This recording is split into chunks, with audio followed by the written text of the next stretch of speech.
clicking over. We're gonna do a live recipe demo today. I'm gonna be making my favorite pie crust recipe, and I think you guys are really gonna love this.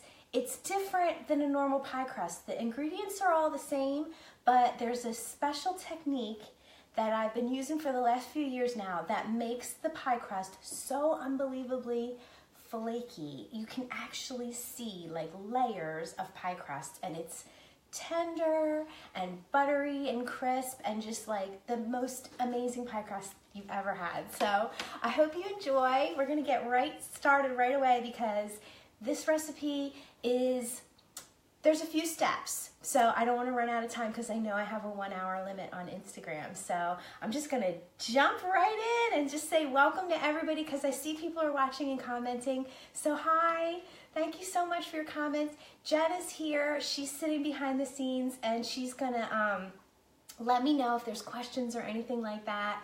So thanks for checking in, thanks for saying hi, and if you have questions, make sure to leave them and we'll try to find like a break in the flow here so that I can answer your questions because I love doing that. So, homemade pie crust.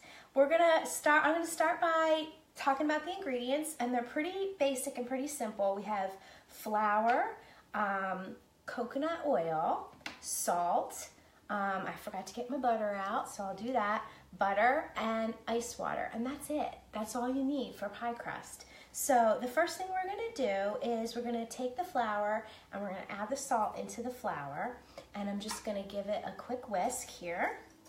And I should have said too that for equipment, what we're gonna need is a rolling pin, a pastry cutter. I love using this kind of, they sometimes call it a bench knife or a pastry scraper. This makes cleanup really easy. I have a pie dish here, a knife to cut my butter, and did I say plastic wrap? Plastic wrap. We're gonna definitely need that. So this is just the flour and the salt in here, and I just whisked it together.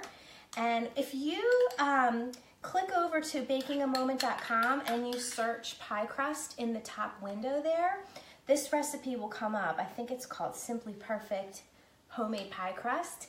And you might notice that it calls for oil, but it's not real specific about what kind of oil you can use. I think it might even say that I had made it with olive oil, which I really did love. I think olive oil is a great choice for using in your pie crust. I mean, it's usually got kind of like a fruity, peppery kind of a taste to it, so why not? I mean, that complements all kinds of fruit fillings and chocolate and things like that, so why not use olive oil? But really, you can use any kind of oil that you like. Normally, you would probably use shortening. I found that shortening makes your pie crust nice and tender, and butter makes it flaky. So I think that was probably what was traditionally used, but it's not that good for you. It's really not that healthy. It's like hydrogenated oils and it's all chemically altered and stuff. So, but I do think that coconut oil is a great substitution. I mean, if you saw coconut oil and shortening side by side out of the container, you maybe wouldn't even be able to tell the difference anyway. So, and it behaves exactly the same way, but it's not full of bad fats.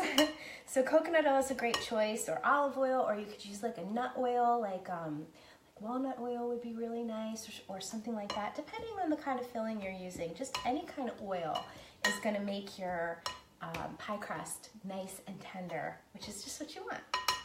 So I just used my pastry blender to combine the flour with the oil, and I'm gonna show you what it looks like. Here you go. Can y'all see in there really well?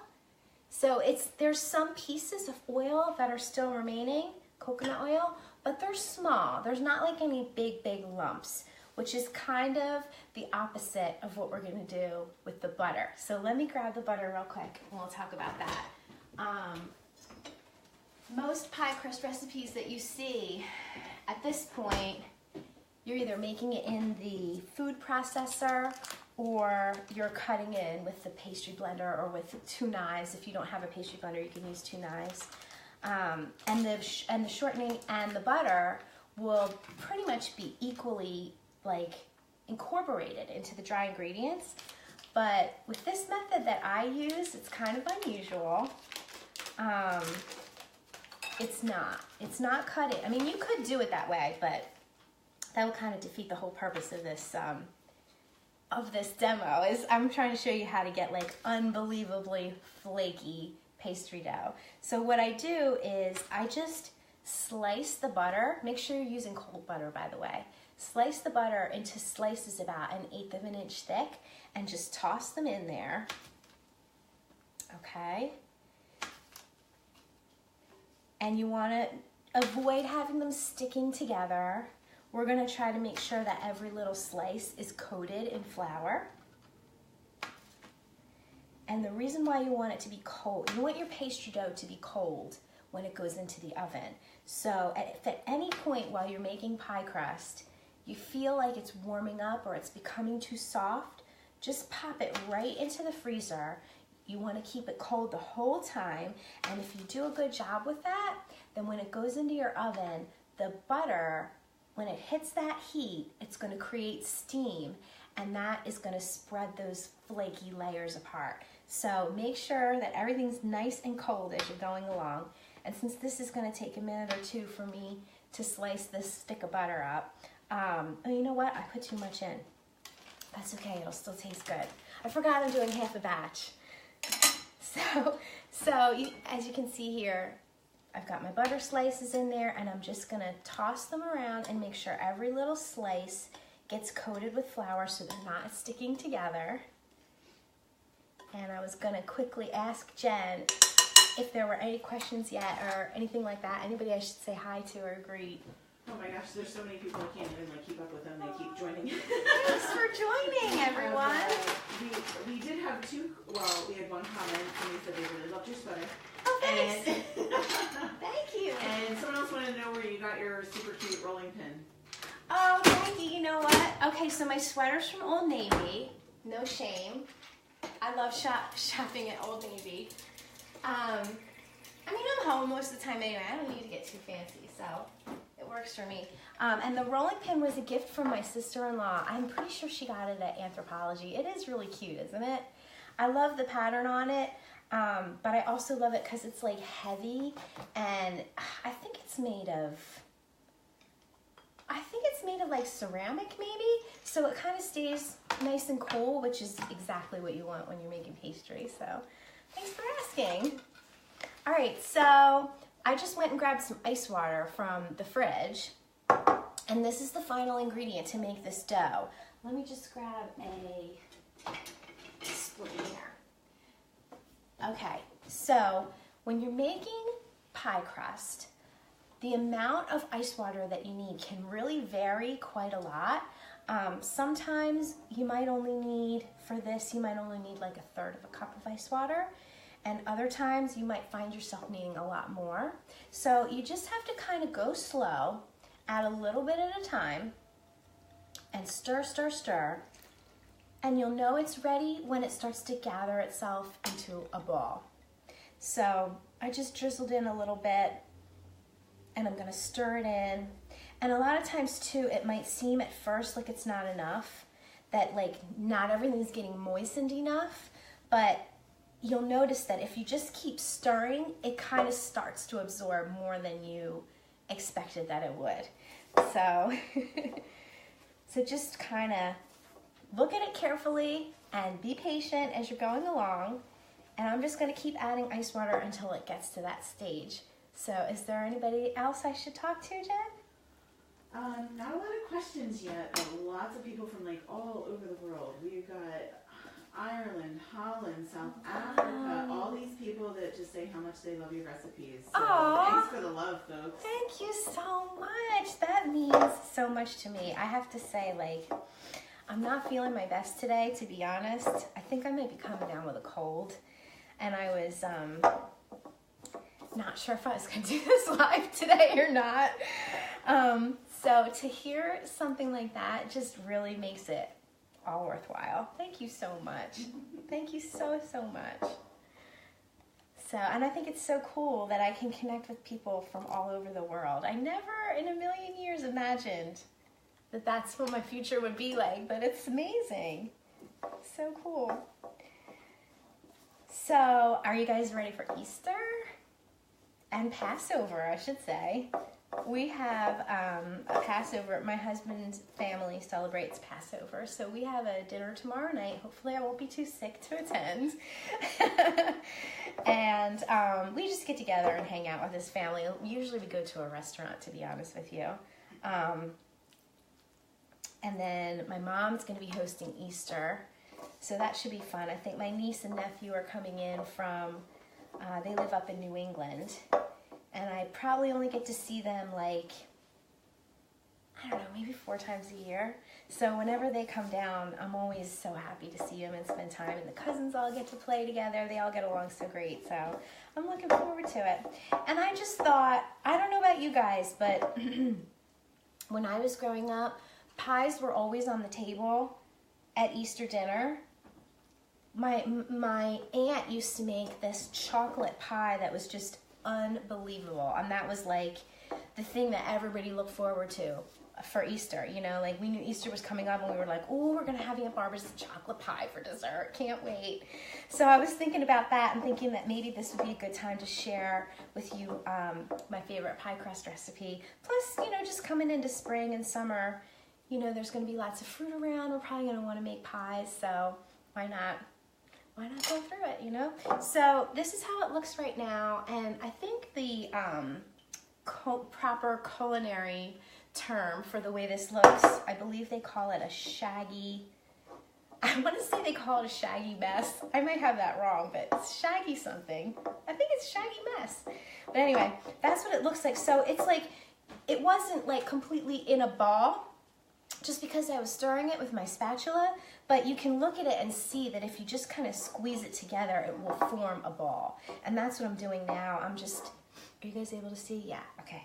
So you can see into my glass bowl, and you can see that I'm kind of just smushing it together and almost kneading it a little bit just to gather it into a ball and pick up any loose bits that are at the bottom of the bowl. So that's all you want to do. And it's kind of weird because like there's these big slices of butter in there. I know it looks really strange, but trust me, it works. So once you get your dough into a ball like this, we're just going to wrap it up in plastic wrap, and it's going to sit in the fridge for 1 hour. So I'm going to get my plastic wrap out here.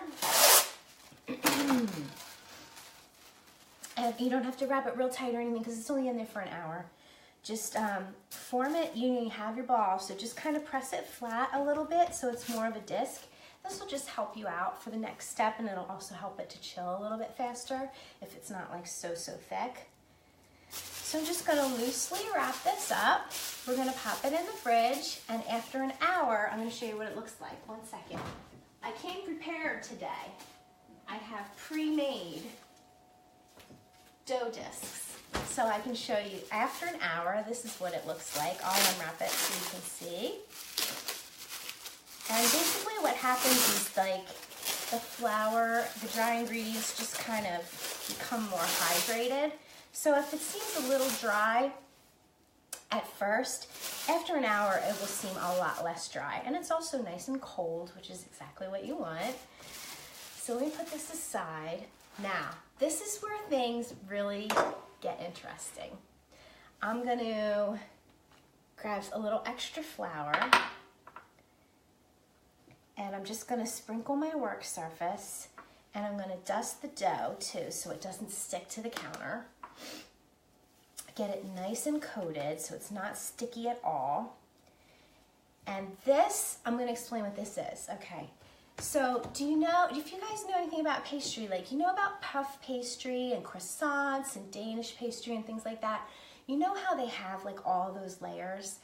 Those kinds of dough, they use a technique called lamination.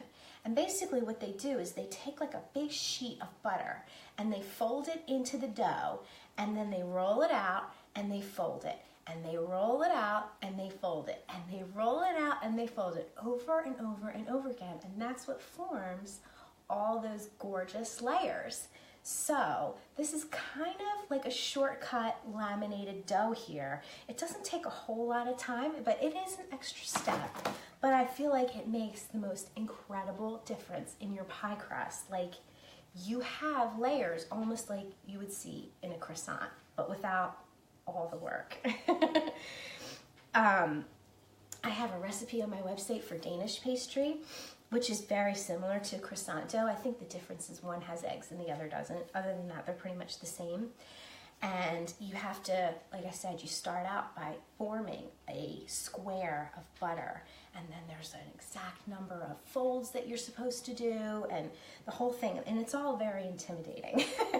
I'm not gonna say it's hard, because it's not hard, but the idea is a little scary.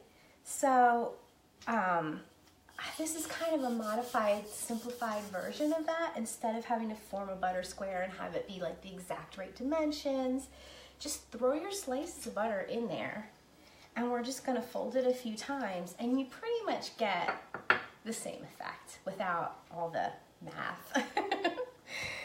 So as you can see, I'm kind of just rolling this into sort of a rectangular shape. And it doesn't have to be perfect. You don't have to get out your ruler or anything like that. It's just an elongated kind of squoval. If it's an oval, that's fine. If it's more of a square, that's fine too. And you don't have to get it real thin. I would say this is maybe a little bit more than 1/4 of an inch. And then I'm gonna fold one side in like this, a third in, and then I'm gonna fold the other side in. Just like that. So it's just like folding a letter, right? And you end up with a rectangular shape. So now we're going to do it one more time. We're just going to roll it a little bit, just to get it flat enough so it's easy to fold, right? And we're going to go 1, 2, just like that. And then one more time. I do it 3 times. There's not really any rule about how many times you should do it. You can do it as few or as many times as you want. The more you do it, the more layers you'll end up having. But, you know, just be aware, you don't want to let your pastry get warm, so you don't want to do it too long, or you'll end up with warm pastry. So this is the final fold. And you can see, like, it does not look perfect. Like, what is this piece hanging off the side here? I don't know. But it's still gonna come out. Don't worry, it's gonna come out amazing. So that's the third and final fold. And so I have a shape that's kind of looks a little bit rectangular, right? But I'm just gonna smush it and make it more of a disc shape, just so it's easier to roll out. And then you just grab your same plastic wrap, cover it up, back in the fridge, 1 more hour. So, I mean, as you can see, there's a few steps and there's some downtime. There's a lot of downtime while you're waiting for it to chill. So it's not hard work or anything like that. It's definitely doable, and it's worth that little bit of extra effort. So, any other questions? Actually, we do have a couple questions. Okay.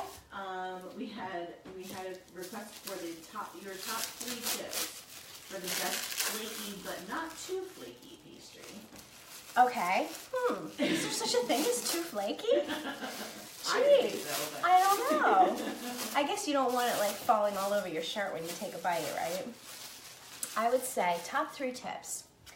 Let me think here. I think the number 1 tip is to make sure everything stays nice and cold.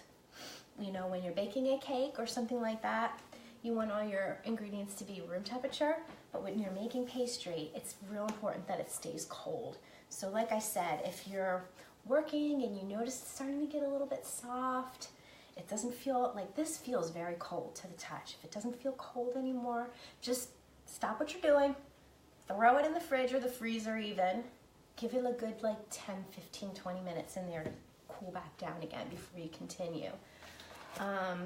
What else for flaky pastry? Well, this lamination technique is a really good one for flaky pastry.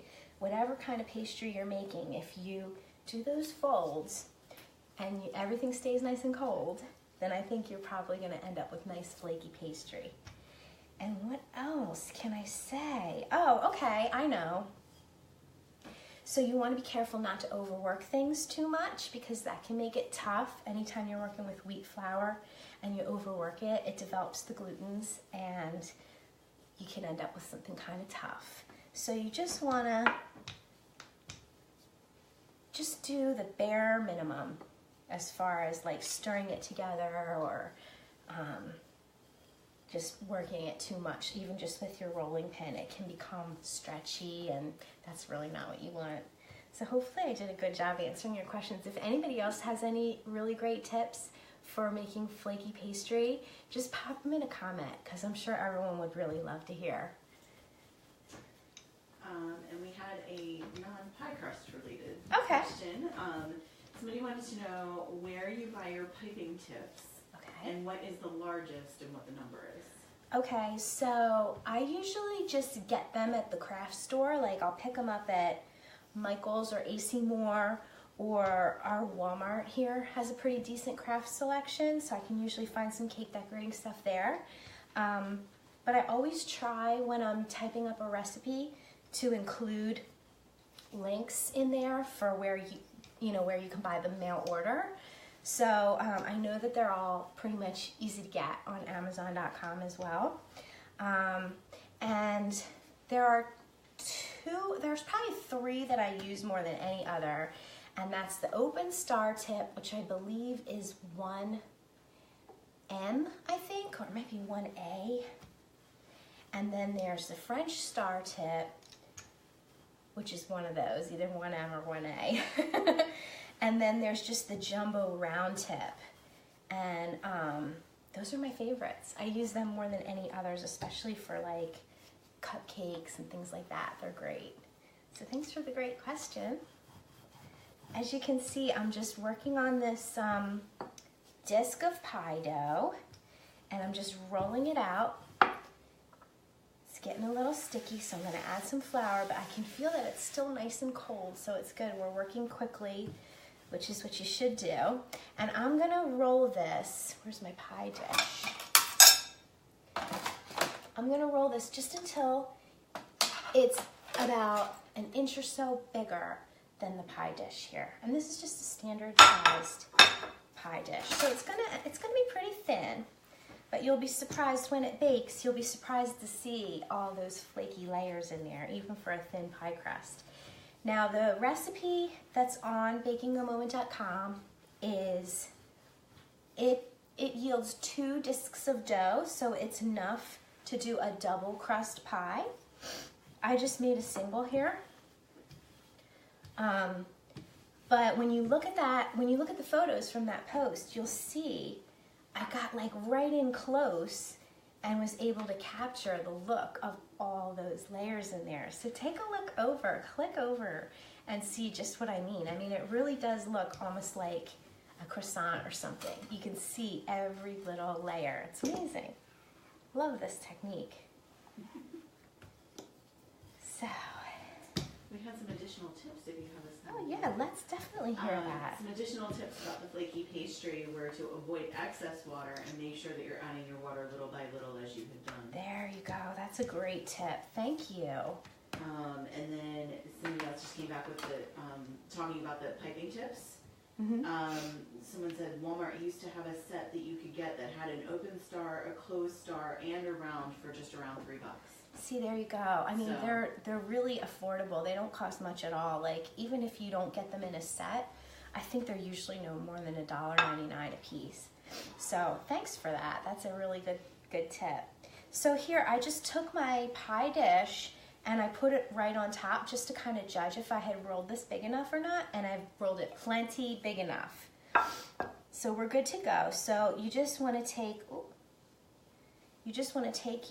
your dough, and this is how I like to do it. There's a few different ways you can do it. Sometimes people will actually roll the sheet of dough around their rolling pin, but I kind of like just folding it into quarters. You guys able to see what I've done here? So I just kind of fold it into 4, and then I bring my dish over, and I just make it so the point is like right in the center of the circle, and I lay it down, and then I unfold it. nice and easy. And then you just kind of take your hands and you press it into place so there's not any air bubbles underneath. If there's air bubbles underneath, I mean, it depends on what kind of pie you're making, but if you're blind baking it and there's air bubbles underneath, then it might like poof up on you. So try to make sure that the sheet of pastry is fully making contact with the inside of your pie plate. I'm just gonna grab my kitchen shears. And this may or may not be necessary depending on how big you've rolled your pastry, but I rolled mine extra big. So I'm just gonna go around with my kitchen shears and trim off some of the excess. And this would be, I see all the time, especially on Instagram, people make the most unbelievable pie art with these scraps. Like I've seen where people, they roll them into like rosettes, or they cut leaf shapes out, or they'll do like a lattice on top of the pie, braids, twists, all kinds of amazing things. And that's what these would be perfect for. If you were gonna get really fancy, that would be a perfect use. So I like to leave a little bit excess, like I would say maybe like a 1/2 inch excess. Just whatever you do, just try to keep it consistent. You don't want like what I have here, which is like a 1/2 inch on one side and a full inch on the other. Just make it consistent. And then I like to tuck it under, go all the way around, just tucking, tucking, tucking. And this just makes like a nice rim for your pie. And I know some people really they love when they get to this side of their slice because it's like extra crust there. So if you're a crust person, this will be your favorite bite. Someone wants to know if you sprayed the dish with nonstick, or will the butter in the crust suffice to create the nonstick environment? The butter in the crust will suffice. That's an excellent question. The butter in the crust is plenty, and you don't want to have like any extra like grease or oil underneath, you know, it'll kind of make your pie not as pleasant. So this should be good. So here I am tucking all around. I've got the whole edge done, and there's a lot of different ways you can crimp, or you can just not crimp at all. It's really up to your personal taste, however you like to do it. If you search online, you'll find a million different ways to crimp your edge, but I usually keep it pretty simple. Although the last time I made a pie, what kind of pie did I make? Oh, I know what it was. I made, it was for St. Patrick's Day. I made a traditional Irish recipe, and it's called Apple Amber. And it was almost like a lemon meringue pie, but instead of lemon curd for the filling, it had like this shredded apple filling that I thought was really interesting, really delicious and different. And when I made that pie crust, instead of doing my usual crimp, I just took a spoon and I kind of like pressed the elongated tip of the spoon and made a decorative edge that way. But that's usually as fancy as I get. Usually what I do is I take my index finger and my middle finger, I kind of curl them under, I use the knuckle, and then on the other hand, I use my index finger, and I just kind of push. I don't know if you can see, but I'm just kind of pushing together like that. And this just makes like a kind of, I guess you would say, like a fluted edge. Do you guys have any favorite ways that you crimp? I would love to hear what you guys are doing. I usually just go around like this until it's all crimped all around the edge, and then I kind of go in and fuss over it a little bit and perfect it. In case you haven't figured it out, I'm kind of a fussy person. I like to fuss over details. So that's why I'm so into baking, I guess. But it's pretty quick work, just like that. So as I'm coming around here and finishing up, I should speak a little bit about baking, because I'm pretty sure the recipe on my website doesn't really specify a baking time. And that's just because I don't know what kind of pie you're making, and there's a lot of different ways to bake a pie. Like sometimes, let's say, here, let me just show you real quick. It looks pretty good, right? Let's say you're making like a summer pie that has a no-bake filling. Like let's say it's a coconut cream pie, for example. So the filling's cooked on the stove. It doesn't need to be baked in the oven at all. You're gonna pre-bake this pie crust. And it's probably gonna need 25, 35 minutes in the oven to get like nice and crisp. But if you're making like an apple pie, it's gonna need a lot longer because especially if it's like a mile-high apple pie, those apples might need like 45 minutes to an hour to soften up in there. So the bake times can really vary, and you're just gonna wanna refer to whatever pie recipe you're making because it's gonna be different depending on the filling. But like I said, oh, I should say too, sometimes you have a situation where you're gonna pre-bake the pie crust a little bit. I actually just had somebody on my Facebook page asking me about this. She was making lemon meringue pie, and she said, every time I make it, my pie crust is soggy. What can I do? Like, how can I not have a soggy bottom but still have like a fully cooked filling? So I said, well, I think you should really pre-bake your pie crust a little bit just to like sort of seal it so that all that like wet filling isn't seeping into your dough. So I advised her to bake it in the oven at 350 for like maybe 15 or 20 minutes until it's starting to turn golden before putting the filling in and baking it the rest of the way. So that's just another example of, you know, how it all kind of depends on what kind of pie you're making. The bake time's going to vary. So that's that. Oh, and if you are like blind baking, in other words, if you're going to bake the crust without a filling in it, then it's a good idea to dock the dough, which is just, you could just take the tines of a fork or a toothpick or something like that and just poke some holes in the bottom so the air can escape. And you can also put some dry beans, or you can buy pie weights at the kitchen supply store just to like make sure everything stays down as it's baking and it doesn't puff up in the oven too much. So I'm just gonna pop this in the fridge real quick because I definitely feel it's not as cold anymore, and that's not good. I'm gonna keep this cold, and you know, it can stay in there for a good long time. Like, I mean, if you could slip the whole thing into like a zip top bag, excuse me, and it can probably live in your fridge for, I would say, maybe up to a week. Definitely like 3-4 days for sure. Or you could put it in your freezer. Same way, just put it in a zip top bag, stash it in your freezer, and I'm sure it could live in there for probably a couple of months.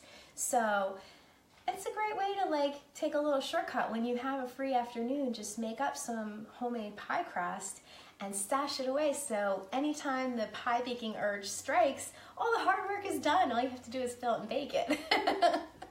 So I've done that many times and it works really well. So that's pretty much it. Flaky pie crust. How did I do on time? Look at that. You're doing awesome. We got it done in 40 minutes. So I got time for any questions that you guys have. If you want, just, you know, drop them in the comments and let me know what you want to know about. I've been really enjoying the Q&A with these Instagram lives. You guys are always surprising me with great questions, and usually I'm able to answer them. So hit me with them if you got them. If not, let's just let's talk about what you are baking, what you're planning on baking in the next few days for Easter. We have someone who is giving some additional tips on pre-baking or par-baking the pie crust. Oh, great. Talking about also brushing with a beaten egg. Oh, that way when it bakes, it can have more of a barrier between crust and filling. Yes, I actually suggested that to the woman too. I said maybe brush it with some egg wash and it'll sort of create a little bit of a barrier. So thanks for reminding me of that great tip. Anything else? No, we were pretty well caught up. Good. Do you have a pecan pie recipe? Do I have a pecan pie recipe? Yes, I have a chocolate pecan pie recipe that is out of this world. I made it. It was my husband's favorite kind of pie. It's basically like the only kind of pie he wants to eat. And he absolutely loves it. I've made it several times now. It's nice. It's like really gooey on the inside, and then the nuts on top are really crunchy, and it's pretty easy to make. And if you don't want it to be chocolate, you can just leave the chocolate out. It works just as well without the chocolate. But I think the way he likes it, he likes the chocolate, and he likes a little bit of bourbon. It's just a great combination of flavors: pecan pie, bourbon, and chocolate. So that is definitely a huge favorite for him. If you want to find it, just go to bakingamoment.com, and at the search window at the very top, just type in pecan pie. It should be the first thing. There's also a tart that's like mixed nuts, and it's made with honey. So it's like a honey nut tart. It's very similar to a pecan pie, but you can use any kind of nut you want. I mean, you could use pecans if you wanted to. I used a whole bunch of different, like I think I had macadamias and walnuts and pecans and pistachios, every kind of nut you can think of, but you could use any combination of nuts you want, and that's another really great option too. Do you guys see how I'm using this pastry scraper to clean off my countertop? This is such a great tip. Before I got one of these, I used to dread rolling anything out on my counter because of the mess. I would be like wiping and wiping and wiping, and there would still be like this flour haze on my counter.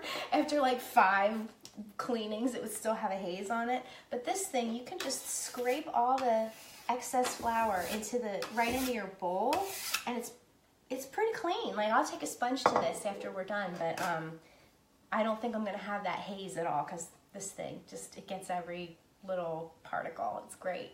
Pastry scraper or bench knife, that's what they'll call it. I use it all the time. It's a good thing to have. Any other great tips or questions or anything? Someone said they're making coconut cream pie. That's kind of the next thing that they're going to be making, so this is perfect. Someone wants to know where you can get really good baking supplies. Okay. Well, I mean, I usually just buy everything at my local supermarket. I'm probably a little unusual just because somebody recently asked about using imported butter, using European style butter, and I said, it's amazing, it makes your final product. It just takes it like to another level, but I rarely use it because I'm putting my recipes out there for like mass consumption, and I want to make sure that if someone makes my recipe and they don't have European style butter, or they don't have the fanciest whatever, that it's still going to come out really delicious. So I tend to buy like generic butter, generic flour, generic sugar. I try to buy like from the bottom of the barrel, and that way I know that even with like not so great ingredients, the recipe still comes out really fabulous. So that's kind of how I operate. But if you really want to buy like top of the line ingredients, I love King Arthur flour. They put out a catalog that's really fun to look at. There's a million different ingredients in there, high-end ingredients, and there's a lot of cooking gadgets and things like that are really fun to browse through. You could also go to like a Whole Foods, or just a little bit nicer supermarket to buy your ingredients, and that would be really great. Or if you live in an area like I live, there's a lot of farms around. And so it's really easy for me to get fresh local ingredients. As a matter of fact, this past weekend, my husband and I, it was so beautiful out. We just kind of wanted to get out. We didn't have anything really to do, but we just wanted to get out of the house. After all the snow, we had cabin fever. So he was like, we haven't gone to this farm down the road in a long time. Like, let's go and see what kind of meat they have and things like that. So we ended up going to a couple of different farms. There's a new butcher shop near where we live, and then there's this farm, and they sell raw milk. They sell fresh eggs that were like laid the day before. They make their own cheeses there, and butter and things like that. So if you live in an area where you can get your hands on local ingredients, that's going to make a huge difference in anything that you make, because it's just so super fresh. And fresh always tastes best. So try to get to like a farmer's market or something like that, and you can get some really great ingredients that way.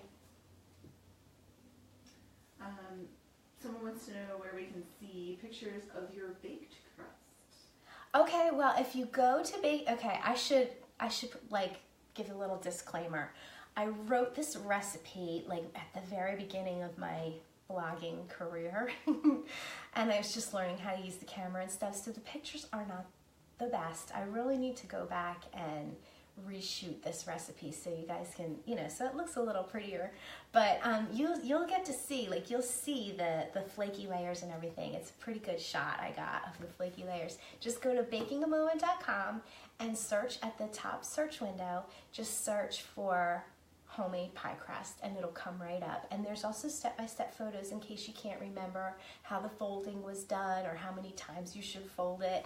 It's all in there, so definitely go check that out. I think you guys are gonna love this pie crust recipe. And I should say too that if you're short for time and you don't feel like taking that extra step or giving it that extra chill in the fridge, you can make this same pie crust recipe in a food processor or whatever. I did it recently. I forget what I was making, but I was just overworked and overloaded. And I was like, gosh, I just can't spare the extra time to do the folds. I'm gonna throw it in the food processor and do it the way everybody else does it. And it still comes out really delicious. So the folding technique really gives you lots and lots of flaky layers that will impress your guests. The first time I made it, I think it was for Thanksgiving, and my father-in-law couldn't get over it. And he's not the kind of person that notices things like that, or the kind of person that like will compliment you on it, but he was like, I can't get over this pie crust. So it does make a difference, but whether you do it or whether you don't, it's still a really solid recipe. So definitely look it up. I had a funny Instagram comment. They said, yeah, they have 4 kids. The baking habit is brought to you by Aldi most of the time. I know how it is. Honestly, I wouldn't be baking nearly as much as I do if it wasn't my job. So, yeah, I mean, I think my family would be lucky if they got something homemade, like maybe once a month. But this, we always have stuff laying around here. As a matter of fact, right now, I have matzo toffee, I have coconut bread, I have coconut macaroons, and I have a chocolate chip cookie cake, which is going to be coming up soon on bakingamoment.com. I need to take the pictures for that one. But there's always stuff. There's always extra stuff laying around. So I try to pass it off on Jen when she's here. Like, here, take some of this. And I remember to take it. Yeah, last week she forgot to take it home, so that was a bummer.